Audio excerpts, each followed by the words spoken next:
Croc broke out from the GCPD and finally on his own. Here's your look at the DC Collectibles Batman the Animated Series, figure number 47, Killer Croc.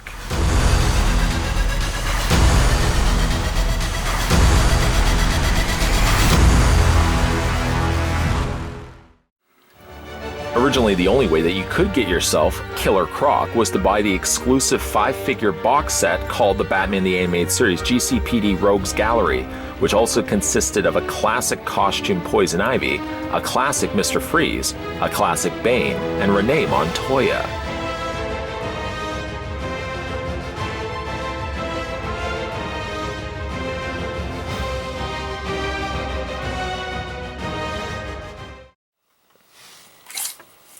I don't know about you, but I'm really happy the fact that these figures finally saw a single release. In other words, you can buy them individually. I did see the GCPD Rogues Gallery box set, I think on one occasion at a local comic book store, but they were asking some ridiculous price of, I think about a $280 price point. Even if you divided that up by 5 figures, it was still way too much and a little too rich for my blood. Luckily, like I said, the fact that they are individually releasing this, I think the only figure that isn't getting a standalone release, and correct me if I'm wrong, is Renee Montoya. She might still stand to be the exclusive to that box set. Nonetheless, though, if you're looking to pick up Killer Croc for yourself and want to know some heights on how tall this figure stands, more than happy to oblige. 6.8 inches in height. And in centimeters, that works out to be 17.3 centimeters tall. Looking at the accessories that come included with Killer Croc, he doesn't come with much, but generally when it comes to starting this part of this review, we always like to look at the pamphlets. The instructions are very short and very simple to read. Basically just tells you how to change out the hands. I think everybody knows how to pretty much change out the hands by this point. And that's basically all you get for one. The other thing that you get, of course, the one thing I look forward to checking out, and always seems to be the first thing I look at when I look at these figures, is always this product catalog. And while I can check off basically all of these as currently owning them in my collection, the ones I don't have right now are the other figures that are going to be released and currently are released right now in comic book stores. I was able to find Killer Croc. I still have yet to find classic Mr. Freeze, Poison Ivy, or Bane. My hunt will continue, and rest assured, when I do find those, reviews of those ones will follow. Other than that, the other accessories that come included with Killer Croc is just a bunch of hands. Not really much to be said, I have to admit. Let's have a look at those hands right now. He comes with some Scooby-Doo monster hands, ideal for grabbing the Batman and squishing his head like a melon. My preferred choice over the defaulted closed fist. That's sort of boring for me. Next, we'll have a look at a pair of gripping hands, which sort of perplexes me. I don't really know what specifically they're supposed to be gripping, as he doesn't come with anything else. I was trying to think actually if the GCPD box set actually did come with accessories, and I think I'm drawing a blank. I want to say no, but again, because I haven't picked up the set for myself, I can't 100% stamp seal of approval guarantee that that's the case. But those hands definitely look like they should be holding something, and yet Killer Croc, other than the hands we've just looked at, that's all he actually comes included with. He probably could have come with, I don't know, 2x4, a piece of log, I don't know. What would you throw with Killer Croc? Obviously, the new Batman Adventures Killer Croc that we already had a look at on this channel came included with Baby Doll, but I think I prefer this one, this look of Killer Croc much more. By the way, this also would be a prime time to bring in, where do you go? The new Batman Adventures Killer Croc, which sadly at the time of shooting this video, I couldn't find it at all. It always seems to be the case. And I'm sure weeks from now, months from now, I'll be looking for something else, and sure enough, there will be Killer Croc. Maybe I'll do a follow-up video in the meantime. Personally speaking, of all the new Batman Adventure designs, I think Killer Croc's is one of the weakest. While I really like the character upgrades of Mr. Freeze, Bane, and even characters like Scarecrow, one of my all-time favorites in the new Batman Adventures, Killer Croc was one of those villains that came up a little short, if you ask me. I prefer really more the classic design myself, with some notable episodes like Almost Got 'Em. One of my favorite, I think, Killer Croc episodes. What's your favorite Killer Croc episode? Let me know down below in the comments section. I think we can all agree that these closed fists are pretty boring. Let's go ahead and pop them out. No, I don't need instructions to do that. We're going to go ahead and just replace the hands. I'm going to go with the monster grabbing hands. That seems like a suitable replacement for a character like Killer Croc. We're going to go ahead and just pop those in place. When you are putting them back in the socket, it does help you a bit to twist and rotate it as you're pushing it back in place. Sort of just helps navigate that back into the socket. Ah, yes, that's more like it. Killer Croc is sporting a pair of jeans or pants, I suppose. And then, other than that, not much of anything else. Good opportunity to see some nice protrusions of scales and his rib cage sticking out, or spinal cord sticking out. His rib cage would be at the front. Really nice sculpting on the back of the piece. That runs all the way down his arms, of course. Then, looking at the front of his mug, what a fantastic, accurate look of Mr. Freeze, of Killer Croc from the Batman The Animated Series line. Now, I will say, as a continuation of my ongoing opinions of the DC Collectibles line, they continue to churn out figures that look like their cartoon counterparts. By contrast to that, the McFarlane toys, that the limited time that they've been doing the DC multiverse, and the few figures that we've gotten animated treatment figures for, I think are more inspired than anything else. They look like the figures, the characters, but they're not dead-on likenesses, whereas I feel like this is a dead-on likeness to Killer Croc. His paint is generally quite clean. I would be very worried the fact of picking up a figure like this because he is white paint. That's something that ends up looking a little chalky, muddy, sometimes flaking quite a bit. But the paint on this guy is really quite good. As for his face, you can see his yellow, little tiny chiclets of yellow teeth. They look like pieces of corn sticking out. That's lovely. His eyes are pretty good, though they do look a little on the flaky side.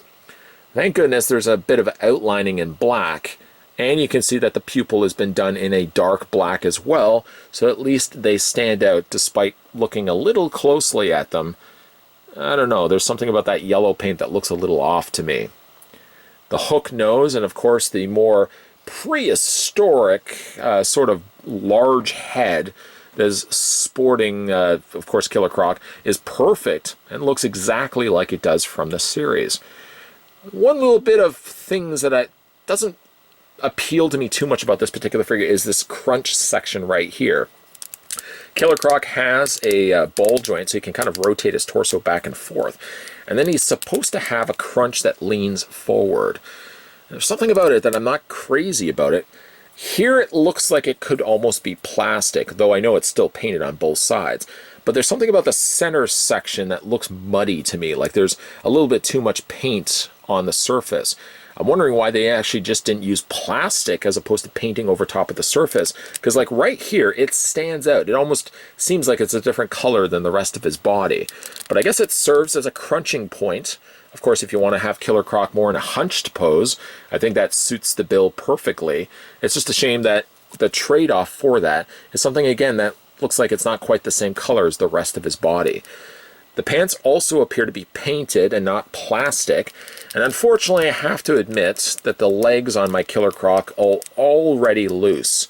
I've only had this figure out for about a week or so, and yeah, he's already suffering from really loose legs.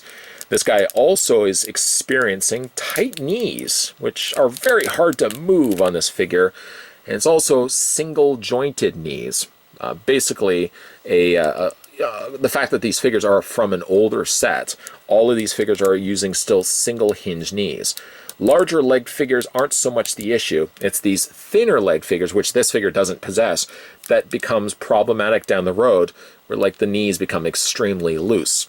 I don't feel like that would be the case with Killer Croc, but certainly the double jointed knees that they've started to incorporate with their newer figures is something definitely I'd like to see a continuation of. Stay away from these single hinge joint knees. For this guy's articulation, though, his head rotates all the way around. As you can kind of see, the way that the ball joint works, it basically shoots out this way, as opposed to straight up. This causes, when you do rotate the figure's head, it rotates in one of those, it rotates this sort of way. You can move the head back and forth slightly, and up and down, of course, as well. It has the upper torso ball joint. You can move that back and forth. He has that crunch that we had already discussed. And as for his arms, we can hinge those outward. You're going to be, unfortunately, experiencing very limited arm articulation. A lot of it can be the fact that he's got these larger shoulders, and also the fact that he has the additional sculpting in place. It really does abruptly stop the arms, causing the arms to really only sit at about a 45-degree angle. You can move the arms outward. Let me just show you. Kind of get, again, stuck here, and then when you rotate the arm this way, it gets stuck there because he's got that little scale that's sticking out. Killer Croc also has a bend in the elbow, which also allows the forearm to rotate, and whatever hand you decide to go with. Killer Croc allows you to rotate the hands back and forth, and you can also hinge them in and out as well. As for Killer Croc's legs, they split out. You can go forward, there we go. You can go back, and as already mentioned, he's got that single hinge in the knee, and then he also has only what seems to be a peg joint on his feet. Thank goodness he does also have a peg hole on the underside of his foot, though I don't really have any issues with Killer Croc currently standing. Hopefully that currently standing becomes long-term standing. As I said, the problem with a lot of these figures down the road is that the knee joints become excessively loose. Let's get that dead center in the middle of the screen there. Yeah, usually the thinner-legged characters are really badly prone to getting loose over the time that you have these in your collection. Killer Croc, I don't think is going to have that issue because he has very broad sculpted legs. And even just with that, you also have larger arms on either side that sort of kind of balances him well. Of course, there's also the benefit of using a display stand, being the fact that this figure doesn't have a display stand, which is surprising of all things that they don't come with stands anymore.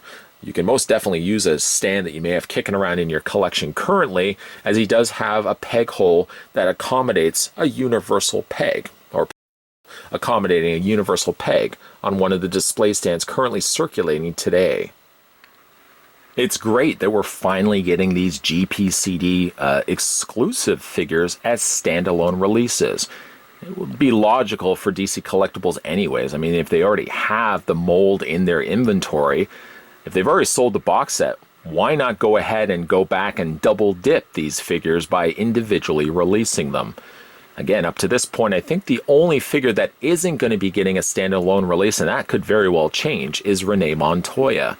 I'm not super disappointed that I'm not going to be getting myself a Renee Montoya, but I was very disappointed by the fact I wasn't going to be getting classic costumes of Poison Ivy, Mr. Freeze, Killer Croc, and Bane. I've already fixed that problem with Killer Croc. Hopefully I can still find the other 3 figures as I keep periodically checking at my local comic book stores to see when they finally put those back in stock. One of the other disappointing things about this figure, and I can't really speak for the other figures, is the fact that this guy doesn't come with any accessories other than his interchangeable hands. Melon crushing hands are good and all, but it would have been nice if he had actually included something else. Maybe a few nods to some of the episodes, as they've done with other animated series figures. Maybe give him a chair, something that he had from Almost Got Him, one of my favorite Killer Croc episodes. What do you guys think of this figure? Let me know down below in the comment section what you guys think of him, whether you've picked him up for yourself or based on this review and this review alone. As I said, if I can find the other 3 figures, I guess, the Bane, the Mr. Freeze, and the Poison Ivy, rest assured reviews of those will be coming soon to this channel. Again, whenever I get a chance to find it. Speaking of this channel, if you are digging this guy's content, make sure you hit that subscribe button down below if you haven't done so already. Make sure you turn on that bell notification if you haven't done so already. And stay tuned, because there's going to be a whole lot of videos coming your way. As always, thanks for watching, and I'll see you guys next time.